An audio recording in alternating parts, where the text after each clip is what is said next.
Hello everyone, welcome to my another blog. তো দেখো আবারও চলে আসলাম তোমাদের সাথে একটা নতুন রেসিপি শেয়ার করতে। আর এটা দেখতে পাচ্ছ এখানে অনেকগুলো কুচো কুচো চিংড়ি মাছ রয়েছে। আশা করি এই চিংড়ি মাছের রেসিপিটা ম্যাক্সিমাম লোকেই খেয়েছে, আর এটা ভীষণই একটা টেস্টি রেসিপি। তো দেখো পুরোটা চিংড়ি মাছ নিয়ে নিই, কিছুটা চিংড়ি মাছ ওখান থেকে আমি মিক্সারে নিয়ে সুন্দর করে ব্লেন্ড করে নিলাম।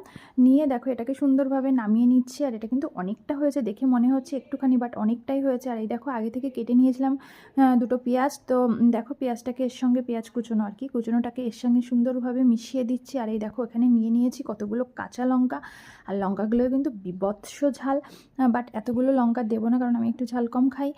তো দেখো লঙ্কাগুলোকে সুন্দর করে কুচিয়ে নিলাম, আর বাদবাকি লঙ্কা দেবো না। দিয়ে এর মধ্যে দিয়ে দিচ্ছি হলুদ, স্বাদ মতো নুন। আর এটা দিচ্ছি, দেখো আমি অন্যান্যবার বেসন দিয়ে করি, বাট আমার মা বলেছিল যে এটা বেসনের পরিবর্তে একটুখানি চালের গুঁড়ো থাকলে সেটা দিয়ে করে খেয়ে দেখবি, এটা খেতে কিন্তু ভীষণ টেস্ট হয়।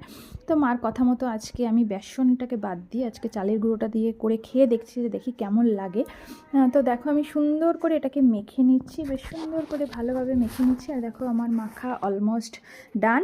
তো এবার দেখো আমি এদিকে দিয়ে দিয়েছি কড়াইতে তেলটা সুন্দরভাবে গরম হয়ে যাওয়ার পরে আমি কেটে কেটে সুন্দর দেখো কড়াইতে দিয়ে দিচ্ছে। আর দেখেই তো আমার গালে জল চলে আসছে, মনে হচ্ছে এক্ষুনি খাই। বাট এক্ষুনি খাবো কী করে, না হলে তো খেতেই পারবো না বলো, তাই না? তো দেখলে আমি কিভাবে বড়াটা করলাম।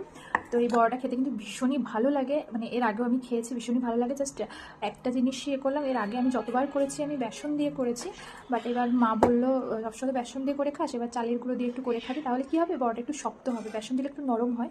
তো এ দেখো করলাম, এটা কিন্তু ভীষণই ভালো, ভীষণই। আর কে কে খেয়েছো অবশ্যই কমেন্টস করো।